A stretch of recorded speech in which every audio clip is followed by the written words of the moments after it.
Olá, eu sou Rafael Marino, diretor de marketing da Exceed. Seja bem-vindo ao Na Linha de Frente, programa que a gente faz com os maiores empreendedores de startups do país, a galera que está de fato tomando as decisões mais importantes de crescer uma empresa. E no episódio de hoje eu conversei com o Gabriel Nascimento, que é CEO e cofundador da YouLand. A YouLand é uma plataforma incrível que captou investimento via plataforma da Exceed, uma plataforma de peer-to-peer lending, ou seja, um modelo de investimento alternativo que concede empréstimos tanto para pessoas quanto para empresas. Gabriel é um cara fantástico, um dos melhores empreendedores que já passaram aqui pela Exceed. Espero que você aproveite esse episódio. Estou aqui com o Gabriel Nascimento, um baita prazer estar com o Gabriel aqui com a gente. O Gabriel, ele é atual CEO e um dos fundadores da YouLand, que a gente vai falar bastante aqui sobre esse modelo de peer-to-peer lending, que é um novo modelo de investimento. Gabriel veio do mercado executivo, sua última experiência foram anos no Itaú BBA, então veio de um bancão aí, e assim como muitos que eu venho percebendo, decidiu largar a carreira de executivo e entrar com tudo na carreira de empreendedor. Então, muito obrigado pela sua participação, Gabriel.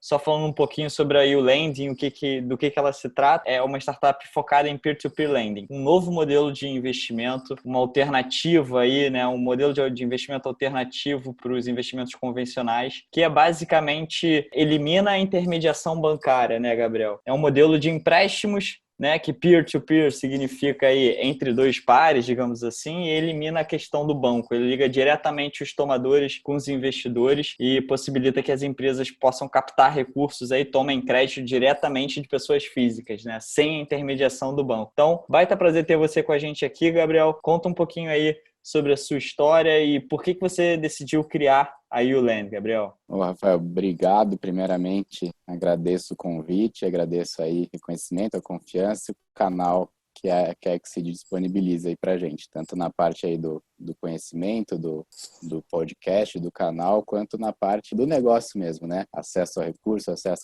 a capital, vocês realmente impulsionam o empreendedorismo aí. Sobre a YouLand, nós somos em dois fundadores aqui, eu e a Bia, né? Trabalhava no Itaú BBA, a Bia entrou como trainee, eu entrei como trainee também na área de tecnologia, depois a gente trabalhou na área de estratégia de negócios, acabamos caindo juntos na mesma área lá, trabalhamos 2 anos juntos, e a ideia de fundar a YouLand foi do seguinte: o peer-to-peer lending ele já é amplamente consolidado nos Estados Unidos, na Europa, desde 2006, desde 2008, e no Brasil não era permitido. A primeira plataforma de peer-to-peer lending que abriu no Brasil em 2012, o Banco Central pediu que ela fechasse, porque era visto como intermediação bancária aí de empréstimos, só instituições financeiras podiam fazer no Brasil. Então, o mercado bancário tradicional de empréstimo, como funciona? O banco capta o recurso de investidores via CDB, poupança, títulos de investimento. Esse recurso entra no balanço do banco, o banco empresta para pessoas e empresas a uma taxa de juros mais alta. O fluxo de volta, a empresa paga os juros, o tomador do crédito paga os juros ao banco e o banco fica com a maior parcela dos juros e paga ali a Selic, paga a rentabilidade do dono do dinheiro, que é o CDB, a poupança. Então, essa diferença entre os juros que o tomador do crédito está pagando e que o investidor do banco está recebendo é uma diferença grande. E isso, ele come uma parte do valor gerado pela operação de crédito. Então, a intermediação bancária, o empréstimo bancário convencional, que é o dominante no Brasil até hoje, ele tem aí essa intermediação bancária, esse spread, essa mordida de valor aí que a instituição financeira dá. Então, o peer-to-peer lending ele tem esse enorme potencial de geração de valor, que é tirar o banco do meio. O investidor investe o dinheiro direto, tudo que a empresa paga de juros é do investidor. Claro, tem o risco de crédito, mas existe uma geração de valor, porque você não tendo o custo operacional de um banco, o imposto alto de um banco, enfim, custo de agência, tudo aquilo, você consegue cobrar numa relação direta de empréstimo entre um investidor e uma empresa. É possível você cobrar uma taxa de juros menor da empresa e o investidor receber uma taxa de juros bem maior do que os investimentos tradicionais no mercado, principalmente agora que a Selic está a 2%. Então, a desintermediação bancária gera valor aí. E a ideia de criar o peer-to-peer lending, assim, ela já existe há anos. A gente entrou no mercado bancário, mercado de crédito, em grandes empresas, né? A gente sempre vê emissão de debênture, emissão de títulos privados de dívida, onde as grandes empresas elas conseguem captar o empréstimo sem ser por um banco. Ela vende o título de dívida direto ao mercado. As grandes empresas elas captam crédito bem mais barato, tendo acesso a essa emissão de título de dívida no mercado. Mas as pequenas empresas não têm esse acesso à liquidez, né? O debênture hoje em dia é burocrático, você precisa de registro em CVM, oferta pública. E o peer-to-peer lending, ele é como se fosse uma mini emissão de debêntures. Você permite com que empresas pequenas vendam dívida, captem recursos diretos de investidores sem ser uma transação milionária, sem ser um valor absurdo. Então, desde que a gente trabalha em crédito, esse acesso a capital, você dar a empresas o acesso a capital sem ser exclusivamente por instituição financeira, além de gerar valor, você está dando uma alternativa a mais, você aumenta a competitividade de crédito do mercado. E a ideia, a gente começou realmente a tirar do papel por conta de 2015, 2016, as primeiras plataformas de peer-to-peer lending encontraram um modelo que era adequado à legislação brasileira, e esse modelo funcionou bem, culminou que em 2018 o Banco Central soltou uma resolução que efetivamente regulava a sociedade de empréstimo entre pessoas, né, as SCPs no Brasil. E aí, esse foi o turning point aí, o que fez a gente tirar o projeto do peer-to-peer lending do papel. Resumindo tudo que eu falei, né, foi mais uma questão de ter o timing regulatório do Banco Central estar com essa agenda de abertura de mercado, de permitir fintechs, desconcentrar crédito de instituição financeira. Foi mais um timing de abertura do que uma ideia que surgiu naquele momento, sabe? A ideia a gente já carregava ali por trabalhar no mercado de crédito. Bacana, foi por uma questão de regulamentação e timing. E aí, cara, você decidiu sair de um bancão, né, de uma vida de executivo, se jogar nesse mundo do empreendedor, que não é muitas vezes uma decisão lógica, né, porque muda completamente a rotina, muda os valores necessários. Como é que foi esse processo de decisão de sair de um bancão como o Itaú BBA num papel executivo para se jogar no mundo do empreendedorismo? Imaginando aí que tem um monte de empreendedores escutando a gente, tem um monte de gente que está pensando em empreender. Como é que foi esse processo, que é uma coisa que eu vejo cada vez acontecendo mais? Eu acho que esse ano ainda vai acontecer mais ainda por conta, infelizmente, de demissões e tudo mais. Muita gente boa no mercado pode ver o empreendedorismo como uma saída. Como é que foi o processo para você, Gabriel? Olha,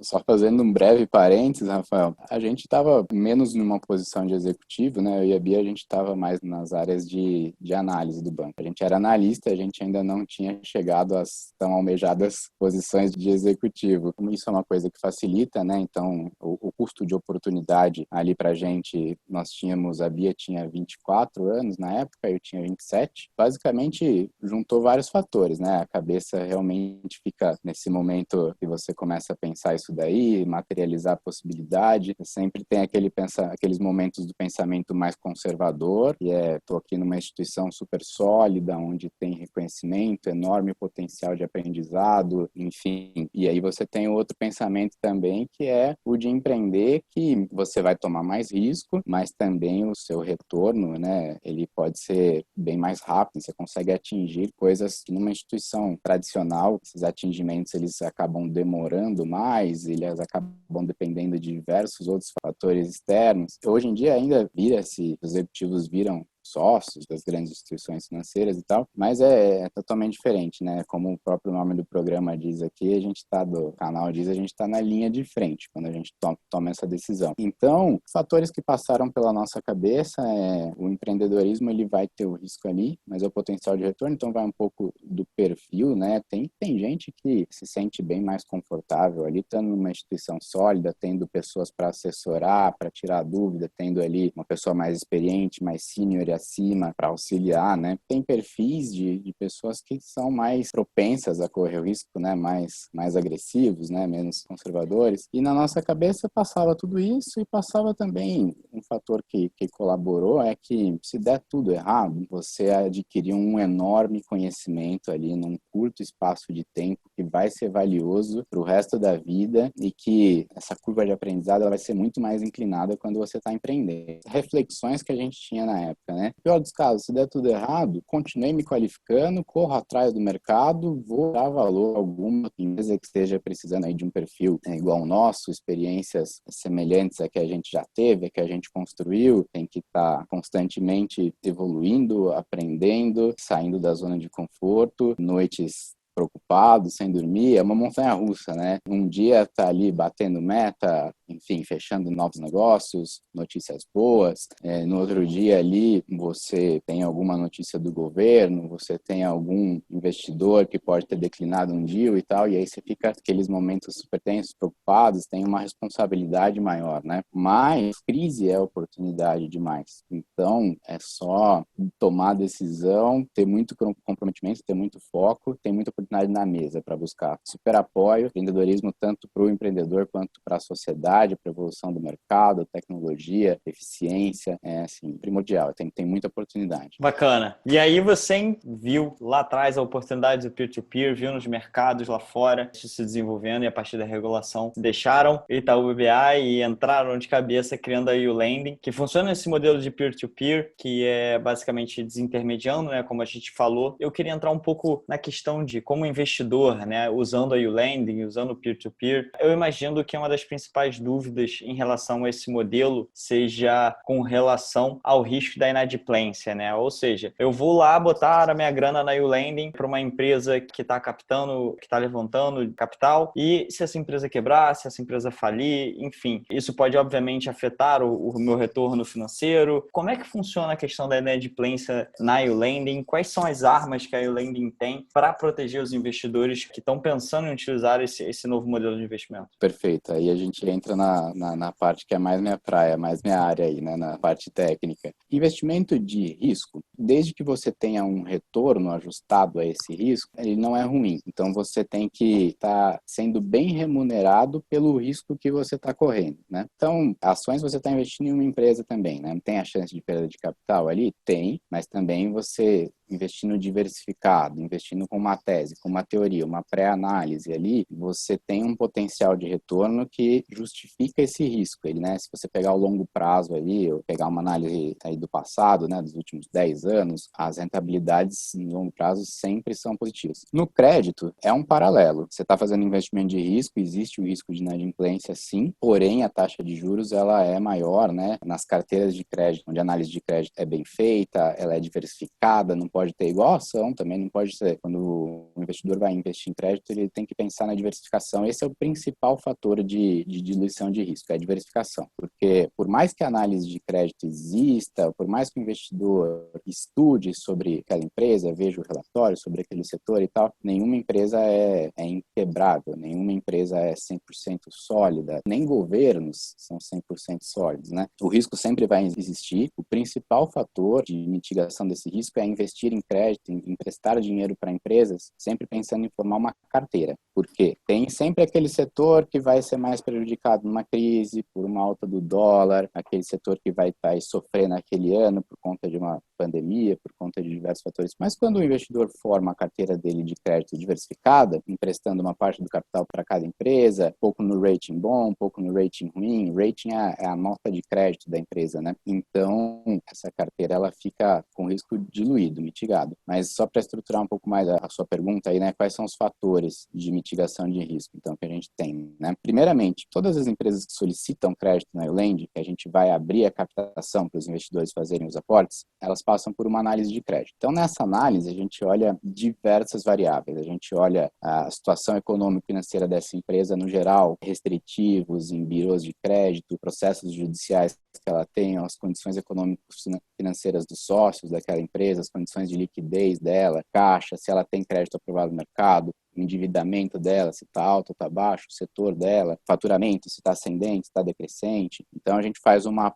pré-análise de crédito e aí, quando as empresas são aprovadas, na etapa final da análise de crédito, a gente dá o rating, né? A nota de risco dessa empresa. Então, temos empresas na plataforma da YouLend, tem empresas que têm ratings melhores, riscos menores, rating A, rating B, e empresas de rating pior, risco C, D, onde a probabilidade de inadimplência com base nos fatores que a gente olha na análise de crédito, ela é maior, porém a taxa de retorno também é maior. Então, primeiro fator, diminuição de risco, análise de crédito. Hoje em dia, para você ter noção, a YouLend está batendo R$1 bilhão de solicitações de crédito até hoje, está em 990 milhões, deve atingir 1 bilhão aí até semana que vem. E desses 1 bilhão que a gente teve de valor total de crédito solicitado, 90% dessas empresas elas não são aprovadas na análise de crédito, porque a área de crédito ela tem um filtro bem apurado para não disponibilizar empresas que tenham alta probabilidade de inadimplência na plataforma, o investidor já ter a oportunidade um pouco mais mastigada, né? Porque o ideal seria que todo investidor entendesse de análise de crédito e vai lá, pega o balanço, faz a sua própria análise e tal, mas não é a realidade do mercado, então a Eulendi presta esse serviço de fazer essa pré-análise de crédito e já disponibiliza as empresas com menor probabilidade de inadimplência, as empresas mais aptas a conseguirem arcar com aquela dívida, as empresas que vão tomar um crédito saudável. Primeiro fator, então, a análise de crédito. Segundo fator, diversificação. Terceiro fator, a inadimplência ela vai ocorrer. Não é profissão de acordo com a carteira que o investidor fizer, de acordo com o momento econômico do país, ela sempre vai ocorrer. Então, o terceiro fator de mitigação é quando ocorre uma inadimplência, a gente vai executar essa empresa judicialmente em nome dos investidores. Por uma questão de, tanto para melhorar a possibilidade, a rentabilidade da carteira para o investidor, mas também para viabilizar o investimento em crédito para o peer-to-peer lending, porque hoje em dia o investimento mínimo na Eulendi é 2.000, né? Então, se a gente capta 100 mil reais para uma empresa, a gente vai ter 50 investidores. Se esses 50 investidores tomam inadimplência, é muito ineficiente 50 investidores executarem essa empresa judicialmente. Cada um vai ter que abrir um processo para executar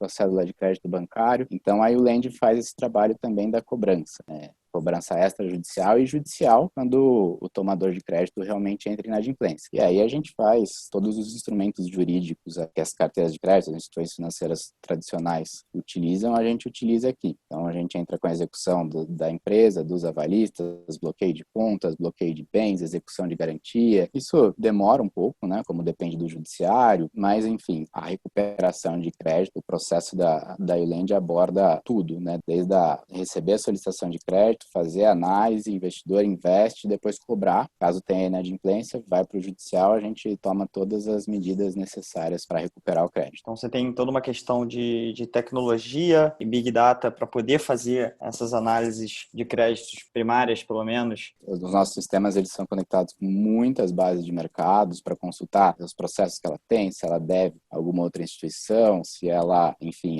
do sócio tem algum processo, alguma cobrança de crédito que pode sinalizar para a gente uma má situação financeira da empresa. Então, a gente tem uma pré-análise que é o boa de crédito mesmo, a gente consulta grande parte das informações disponíveis em dados estruturados em Big Data do mercado. E um último ponto que eu esqueci de acrescentar também é o risco de inadimplência, ele existe, mas uma pessoa de referência ali, quando a gente trabalhava no banco, até falava, não é ruim investir em risco alto, desde que o retorno seja bem precificado. Então, desde que você esteja recebendo de juros, seja maior ali, vale a pena pelo que você está tendo de inadimplência, o risco é saudável, é bom tomar aquele risco, né? Hoje em dia, a carteira ela rende aproximadamente 24%, 22% ao ano e tem uma inadimplência de 6%. Então, no líquido aí, o que rende cobre a inadimplência e dá o retorno. Fantástico. E até entrando nisso, era uma curiosidade minha, né? A questão do retorno que você falou, que varia em torno de 20 e poucos por cento ao ano, né? Que, dado o cenário atualmente, se a gente olha o CDB, se a gente olha esses ativos financeiros cujo risco é menor e a rentabilidade também é menor, são retornos altos, né? E como você falou também, o risco é um pouquinho maior, mas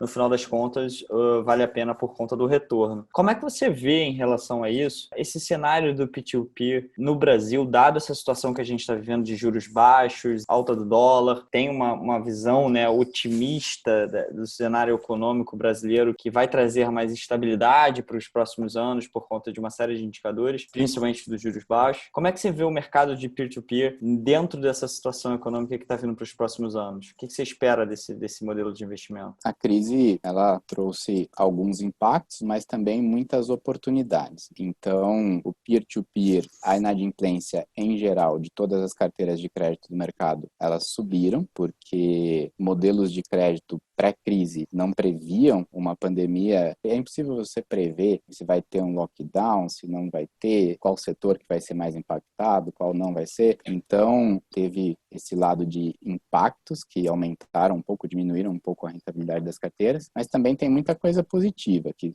veio com a crise, que é, primeiro ponto positivo para o peer-to-peer lending, né? Provou que o investimento diversificado, mesmo em cenários de estresse, carteira de crédito bem construída, de forma diversificada, com uma boa precificação de taxa pelo risco, diversificada em diversos setores, essas carteiras, elas continuam rentáveis. Selic baixa também é um fator que teve um impacto positivo também para peer-to-peer lending, porque quando você tem Selic muito alta, aquela questão básica do mercado, né? Selic muito alta acomoda um pouco os investidores no título público, na renda fixa. O próprio ministro da Economia cita isso bastante. Esse é um capital que não gera muita produtividade na economia, porque ele podia estar sendo emprestado para empresas que estão ali desenvolvendo tecnologia, pesquisa e tal. Ele podia estar empreendendo, estar no empreendedorismo. Então, a Selic baixa, ela também, por um lado, ela diminui as rentabilidades, a rentabilidade do peer-to-peer, as taxas de crédito em geral, com a Selic menor, elas caíram, porque reduz o preço de captação de investimento para os bancos, o crédito fica um pouco mais barato no mercado, então as empresas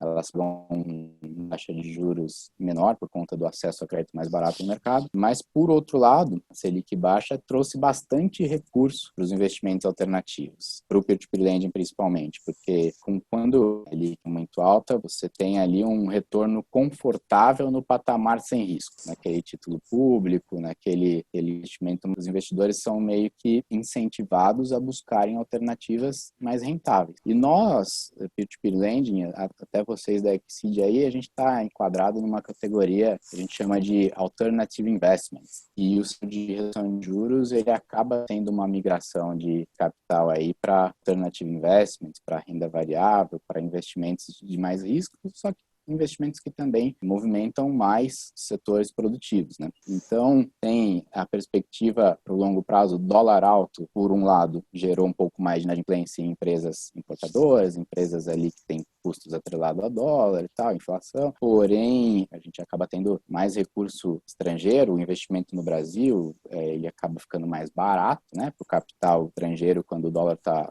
baixo. E aí entra recurso, é mais liquidez para as empresas, é positivo. Um ponto que você comentou das perspectivas, né, em geral, a gente acha muito positivo. Outro ponto positivo que o cenário atual nos trouxe, da mesma forma que nós tivemos setores mais impactados, ficaram mais arriscados, créditos principalmente para shopping, esses setores que realmente tiveram um impacto maior na receita, tem setores que foram extremamente beneficiados. Por exemplo, o agronegócio. O preço das commodities subiu para caramba, o dólar alto também positivo para eles, as safras super com uma perspectiva de vir em recorde novamente, principalmente a soja esse ano, provou também que a rentabilidade para aquela carteira diversificada, para aquele investidor que tinha lá seu investimento no setor que foi mais impactado, mas também no agro, teve liquidação antecipada, teve muita empresa querendo tomar crédito, e a inadimplência do agro reduziu. Então, esse foi um lado positivo que a crise trouxe, né? A gente pôde comprovar, consolidar aquelas teses de análise de crédito, carteira diversificada, porque a carteira formada em diversos setores teve os impactos, mas também teve os setores que foram positivamente impactados. Ou seja, vocês seguem também o mesmo lema que a gente segue, né? Diversificar 2 vezes. Diversificar a nível da sua carteira, de você começar a incorporar esse modelo de investimento alternativo na sua carteira, porque pode envolver mais retornos, é uma forma de você diversificar em termos de ativos não correlacionados, né? Você investir na economia real, que potencialmente pode trazer um maior retorno, mas também tem um maior risco, então você tem que diversificar a nível de percentual de carteira. E você também fala sobre diversificar dentro da carteira de crédito, ou seja, dentro da YouLend, eu diversificar em vários projetos diferentes, como você citou. Vou alocar aqui, talvez, numa empresa do agronegócio, e aí ela vai contrabalancear a outra que vai ser impactada negativamente, e no final das contas vai me trazer esse retorno que você falou aí, de 20% em média, se tiver uma carteira diversificada. Agora, uma curiosidade simples que eu fiquei, você fala que o investimento mínimo da YouLend é R$2.000, e vocês aconselham seus investidores a aportarem em cerca de 10 empresas, 10 projetos. Ou seja, a gente está falando de um investimento aí, em média, mínimo de R$20.000 para ter uma carteira bem diversificada na YouLend. Agora, dando um passo um pouquinho para trás, esses R$20.000, vocês chegam a aconselhar o quanto esses R$20.000 precisam ser correlacionados com a sua carteira no geral? Assim, quantos por cento você deveria precisaria alocar, por exemplo, em investimentos alternativos ou propriamente no crédito? Vocês chegam a ter algum norte em relação a isso e a indicar aos seus investidores? Vai variar de acordo com o perfil do investidor, né? Planejadores financeiros sabem nos dizer melhor isso, né? Mas da nossa concepção, aproximadamente de 5 a 15% do patrimônio alocado em alternative investments é saudável. Talvez para aquele investidor que tenha um perfil mais arrojado, que tenha mais apetite a risco, um percentual um pouco maior, 15%, talvez até 20%. E para aquele investidor, perfil mais conservador, que já está com um capital ali, enfim, aquele investidor que está mais fazendo a gestão do patrimônio construído, não aquele que está construindo, que tem o longo prazo ali para ele ganhar dinheiro, né? Aquele investidor está mais numa idade mais avançada, mais senior, talvez deva manter ali um percentual em alternative investments menor, 5, 10%, enfim, varia de acordo com o perfil, mas entre 5 e 15% aí é saudável, é um risco saudável para correr, controlado para o tamanho da carteira do investidor e com potencial de dar um upside ali de retorno para a carteira total ali considerável. É um pouco assim, diria em média de 10%, né, a nossa sugestão. Agora é o seguinte, Gabriel, eu queria entender o outro lado da moeda, queria entender um pouquinho do lado do empreendedor. Quando é que você acredita que ele deve recorrer a YouLend para levantar capital? Existem algum tipo de situação que você já tenha visto, ou pré-requisitos que acredita para que a empresa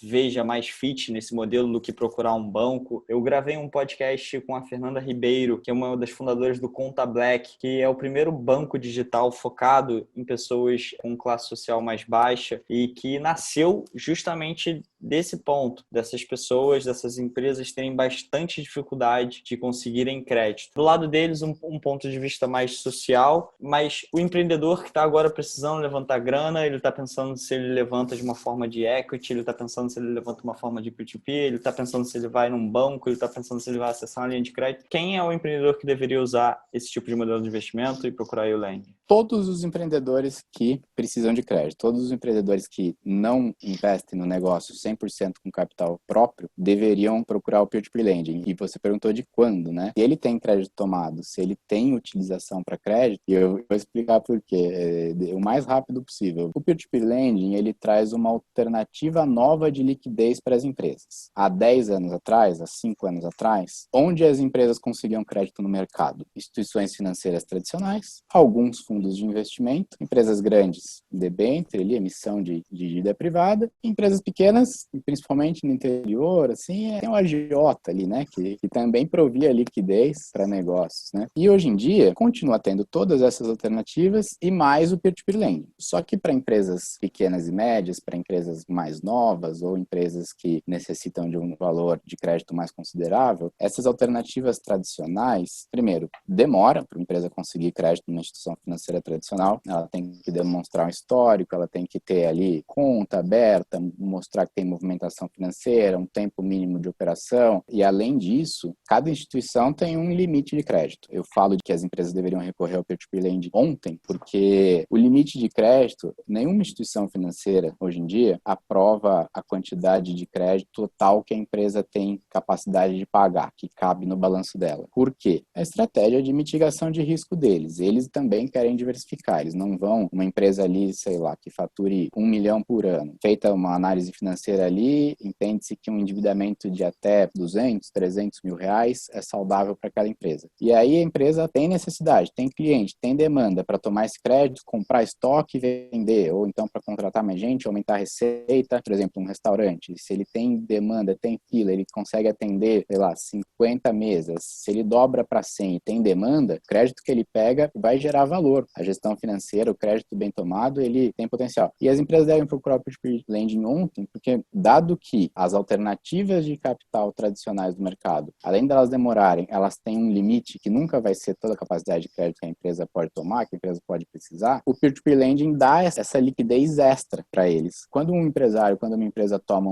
o crédito no banco ali, ele consumiu aquele limite de crédito. Se ele precisar de mais, pode ser que ele consiga, pode ser que não. Então, quando ele tem uma alternativa nova de crédito, ele bebe daquele crédito ali do peer-to-peer lending e continua com as outras alternativas dele abertas, as outras portas de crédito dele continuam abertas. Então, é uma questão de gestão financeira que o empreendedor ele também deve diversificar suas fontes de recurso, porque se o empreendedor tiver conta em um único banco, ou se ele, sempre que ele precisa de crédito para comprar uma mercadoria para atender um pedido maior, para pagar um 13º no final do ano, sempre que ele precisa de crédito, ele tem, sei lá, o mesmo banco, o mesmo escritório ali de empréstimos ali daquela cidade do interior, né? Empréstimos informais, né? Se ele só tem aquela alternativa, o dia que ele precisar de uma fonte nova, ele pode nem conhecer o peer-to-peer lending, ele pode ficar sem alternativa de crédito. Então, se ele toma um crédito no peer-to-peer lending, ele abre essa nova porta de liquidez, essa nova porta de recurso para ele está diversificando as fontes de capital e ele está tendo uma melhor gestão financeira para, num período de pandemia, num período de uma compra, de uma venda maior, ele consegue beber daquelas fontes de crédito sem esgotá-las. Ele vai beber um pouco do banco, ele bebe um pouco do peer-to-peer lending, sempre tem as possibilidades. E também tem a questão de que quando você tem mais players oferecendo crédito no mercado, quando a empresa, eu sou um cliente de peer-to-peer lending, eu conheço, eu tomo crédito no peer-to-peer lending e ela precisou de um crédito novo. Antes ela tem o banco para cotar. Tem o banco e o escritório informal, o fundo de investimento. Tendo o acesso ao peer-to-peer lending também, ela tem uma terceira cotação de crédito e contribui com aquela questão que o próprio Banco Central já tinha levantado também num relatório há 1 ano e meio, 2 anos atrás, que isso acontece em todos os mercados também, a concentração. Quando você tem poucos players, o produto fica encarecido, né? Vira quase que um oligopólio. Então, quando você tem poucas instituições oferecendo crédito, 5 bancos tradicionais, bancos grandes e tal, o preço desse produto tende a ser maior. Quando você abre as alternativas de crédito para a empresa, tem investimento pessoa física, tem fundo, tem fintech, tende a ter uma melhor competitividade entre as instituições que dão crédito e as taxas tendem a ficarem mais atrativas, né? mais baratas, as margens tendem a diminuir. Então, o empresário tem essas duas grandes vantagens de acessar o peer-to-peer lending, né? Ele manter uma porta de crédito, uma porta de liquidez ali aberta, que é extra, que ele não tinha antes, e a segunda vantagem é preço. Se o spread bancário da instituição que ele toma crédito está muito alto, ele tem a alternativa do peer-to-peer lending, a taxa menor ali, investidor, sem intermediação bancária, e ele melhora as despesas financeiras dele. Já que você está falando de crédito, está falando de investimento, queria puxar o gancho para a questão do investimento da própria YouLend. Vocês levantaram aí 1,8 milhões de reais utilizando a plataforma da Exceed. Queria saber um pouquinho de você, como é que foi esse processo de escolha na época, por que você optou pelo Equity Crowdfunding, o que te convenceu a seguir nesse modelo para receber investimento, a diferença disso para fundos, por exemplo, do mercado convencional que a gente vem vendo. Como é que foi esse processo de escolha de optar pelo Equity Crowdfunding como uma forma de levantar investimento para a YouLend, Gabriel? Principalmente,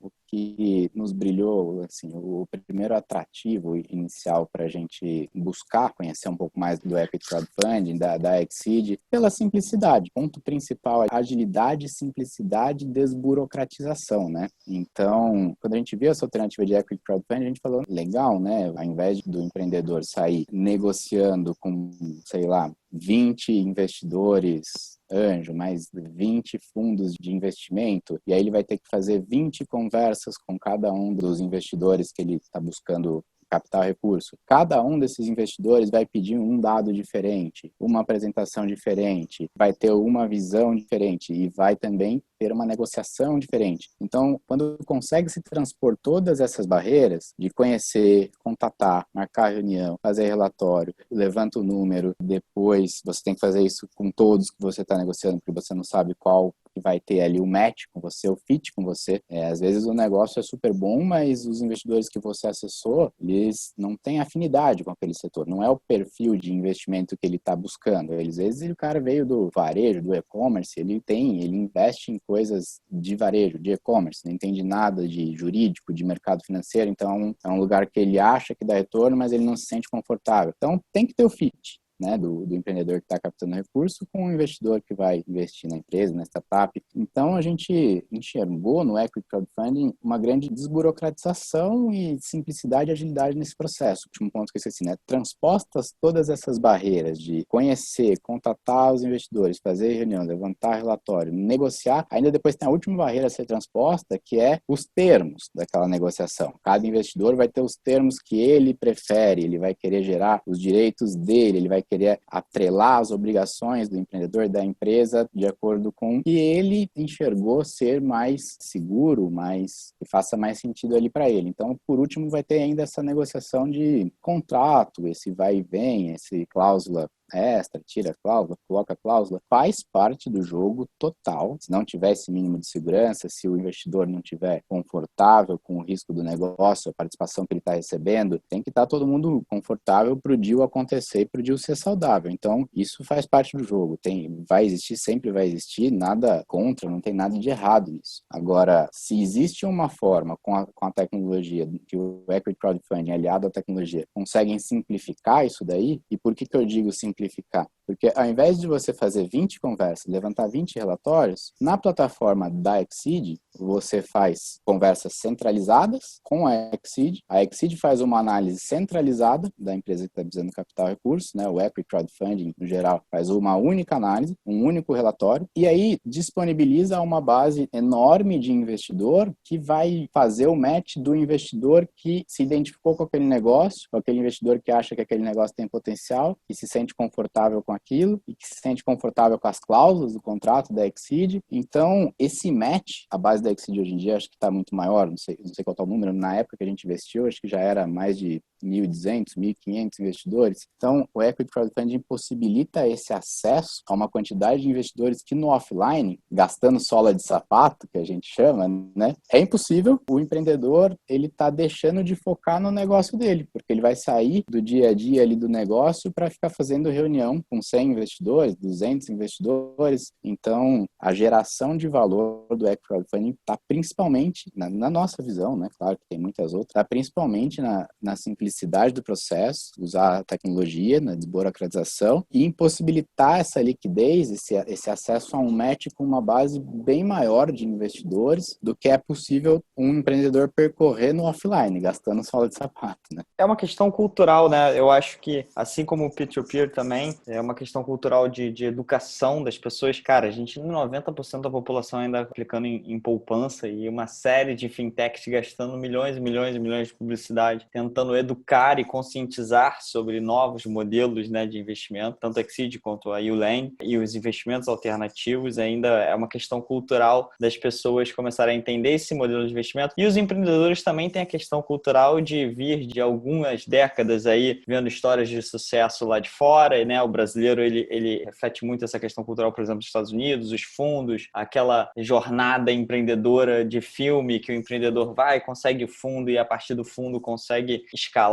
muito, mas existe alguns receios, por exemplo, porque eu prefiro um fundo porque o fundo vai me dar, por exemplo, uma parceria estratégica. Nesse quesito de parceria estratégica, existe ainda o receio de empreendedores em relação a equity crowdfunding, porque vão ser vários investidores e tudo mais, mas até em conversas passadas com outros empreendedores que também fizeram pela Exceed, pelo equity crowdfunding, eles também demonstram quanto eles tiveram nessa carteira de vários investidores investindo, né, na empresa, um smart money, uma parceria estratégica forte ali dentro desse pool de investidores, né? Vocês também têm case em relação a isso? Vocês, quando fizeram o processo via equity crowdfunding, vocês conseguiram identificar e tirar vantagem desse smart money, dessa base de investidores que investiram na YouLend? Conseguimos. Isso foi uma coisa que surpreendeu a gente positivamente. A gente não imaginava, a gente não esperava, quando a gente fez a captação via Equity Crowdfunding, a nossa expectativa era assim, gostaríamos que viesse um smart money, com certeza, mas a expectativa era que o capital viesse no prazo curto, sem a burocratização, e o smart,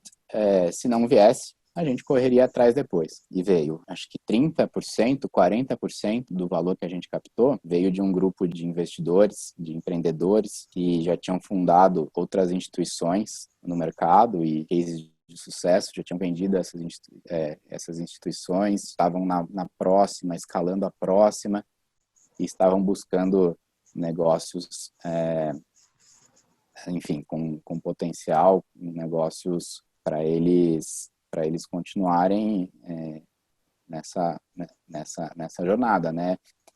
E aí eles ficaram sabendo da captação da Euland pela Exceed, chamaram a gente para uma conversa ali super rápida, enquanto estava aberta a captação na Exceed, e fizeram ali algumas perguntas sobre o negócio e acabaram investindo aí, acho que quase 30% do valor da rodada.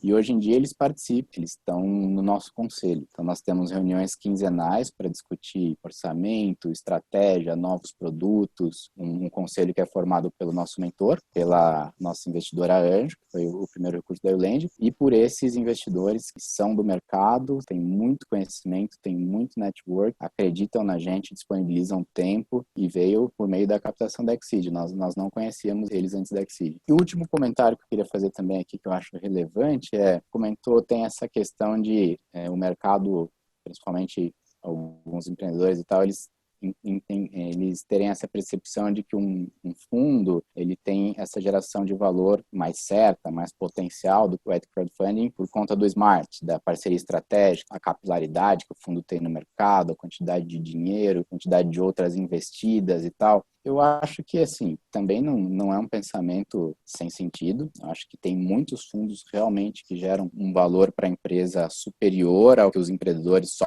com dinheiro conseguiriam atingir, mas eu acho que uma coisa não é excludente da outra. Igual nós temos essa visão do gestor financeiro, do empresário, que ele tem que diversificar as fontes de acesso a crédito para ele sempre manter ali boas cotações de taxa, bons limites de crédito aprovado, ter sempre as portas abertas ali para quando ele precisar do crédito. Eu acho que as coisas não são excludentes. Eu acho que o empreendedor, para ter uma boa gestão ali da empresa, uma boa gestão financeira, tem que ter as portas abertas. Capta no equity crowdfunding, enfim, no momento, ou então capta metade no equity crowdfunding, metade com fundo, metade com investidor, programa, vou captar agora de tal player, vou captar agora no equity crowdfunding, mas a próxima rodada eu já vou começar a negociar com um fundo, alguém que tenha o smart money. Eu acho que as coisas não são excludentes, eu acho que as coisas geram valor para todos que estão na mesa. A empresa, a startup, a fintech, ela ter o acesso a capital, tanto de um fundo quanto do equity crowdfunding, vai gerar valor para ela no momento imprevisto de pandemia. Ela vai ter uma fonte de acesso mais a capital, no momento de crise, ou no momento que vem uma oportunidade de investir num produto novo, vai gerar valor para todo mundo. Vai gerar valor para o investidor, para o cara do equity crowdfunding que investiu na empresa, porque a empresa vai ter também acesso a capital no fundo ali, ela vai ter mais liquidez, ela vai ter mais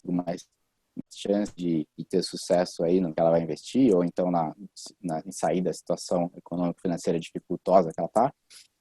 Para o fundo que investiu naquela empresa ou que quer investir naquela empresa, também é super bom a empresa saber que a empresa tem uma opção de liquidez aí de equity crowdfunding no mercado. Para o empreendedor, nem se fala, melhor ainda a gestão financeira ali, gerenciando as portas de acesso à liquidez que ele tem, maximizar o quanto ele pode pôr de dinheiro dentro do caixa dele, e também ter o acesso ao equity crowdfunding, porque muitas vezes o fundo, ele tinha a intenção de investir na empresa, mas de repente mudou a política, não é um setor que ele quer investir, ou não deu certo no deal. Se você tem a outra porta, você está gerando valor para todo mundo, para quem está sendo investido e para quem vai investir. Tem opções de liquidez, né? E uma das coisas que eu acho que o peer-to-peer lending e o equity crowdfunding agregam muito valor mesmo, acho que as outras coisas que geram valor são derivadas dessa, por sinal, uma opção a mais, uma opção a mais de liquidez que não se tinha no mercado tradicional. Vocês têm a mesma indicação também para as empresas? Qual que é a visão de vocês aí? Estamos alinhados? Com certeza, eu acho que o que você falou resume uma coisa muito interessante, que é, assim como os investidores têm que diversificar sua carteira de investimento, talvez os empreendedores tenham que entender que eles precisam diversificar a sua carteira de captação, certo? Os dois são gestores financeiros. A diferença é que a gestão de patrimônio que o investidor de dinheiro faz é o dinheiro. A gestão de investimento que o empreendedor faz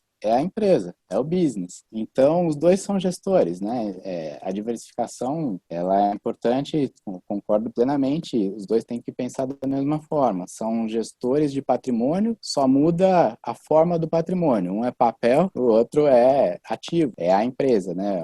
Um gerador de caixa também. E como você falou, são totalmente não excludentes, né? A gente aqui que está mais imerso nesse modelo, a gente fica vendo os benchmarks lá de fora, Estados Unidos, por exemplo, Inglaterra, que da onde nasceu basicamente o equity crowdfunding. E a gente vê hoje em dia que os próprios fundos usam plataformas de equity crowdfunding para investir em empresas, né? Então é uma coisa, como você falou, acho que não é excludente, não é porque você captou no equity crowdfunding que você não vai conseguir captar no fundo, muito pelo contrário, hoje em dia a gente já vê cases nesse sentido, tanto de captar depois com fundos, quanto captar antes com fundos e depois passar pelo equity crowdfunding, mas eu acho que essa que você falou, essa questão da diversidade traz um complemento enorme para todo mundo que está sentado na mesa, né? E fazendo um parênteses também, um investidor racional lá na frente, um fundo, seja lá um investidor muito qualificado e tal, não deve importar da onde a empresa captou o recurso, mas sim o que ela fez com aquele recurso. Quem vai investir, a proposta da empresa e tal é gerar valor. Se o recurso foi captado num fundo, ou num equity crowdfunding, ou do investidor anjo, family and friends, e gerou um puta valor, gerou uma diferença no mercado, gerou uma inovação, um ótimo retorno, na minha opinião, o que importa é o que gerou-se de valor com aquele recurso captado, e não muito a fonte do recurso, né? Desde que ela seja idônea, lícita, é óbvio, nem precisamos falar disso, né? Muito bacana, Gabriel. A gente falou bastante coisa aqui, a gente entrou no quesito do empreendedorismo, por que você saiu da sua carreira no Itaú, como é que você fundou a YouLend, por que a YouLend saiu, a questão do timing, que é super importante em todos os business. Entramos aí sobre o que é peer-to-peer a fundo, falamos sobre investimento, captação de investimento. Queria muito agradecer a sua participação, foi um baita prazer aí, bastante aprendizado que você pôde compartilhar com a gente. Espero que cada vez mais surjam empreendedores que venham do mercado corporativo, que entendam o empreendedorismo como uma alavanca de crescimento, né, de um possível retorno muito mais expressivo, que tragam inovações, reduzam ineficiências, e acho que o recado final é diversifique sua carteira de investimento e diversifique sua carteira de captações. Muito obrigado pela participação, Gabriel. Obrigado você, Rafael. Conta com a gente, principalmente nessa questão aí da educação financeira, a gente tem um caminho longo para construir. O Brasil evolui nessa questão ano após ano, mas também as coisas inovam. Então, a educação financeira ela sempre vai ter um caminho a ser percorrido e nós vivemos de inovação, de empreender, de negócios cada vez quebrando barreiras, ineficiência e tal. Tem esse desafio aí de as pessoas estarem acompanhando, estarem sabendo dessas coisas novas, das vantagens, para poder fazer as análises dela. Então, obrigado pelo canal aí, iniciativa super boa. Conta com a gente, precisando, tendo espaço, a gente está super aberto. Fantástico. Valeu, Gabriel. Até a próxima, cara. Até, um abraço. Tchau, tchau. Tchau, tchau. Muito obrigado por ter assistido mais um episódio da Linha de Frente, hoje com o Gabriel Nascimento da YouLend. Espero que vocês tenham gostado desse mercado de peer-to-peer, que é super novo, bastante inovador e uma alternativa de investimento hoje presente no Brasil. O Gabriel é um cara fantástico. Como sempre, a gente vai botar todos os materiais bem aqui na descrição. Não esquece de seguir o canal para ficar atento aos próximos episódios. A gente se vê em breve.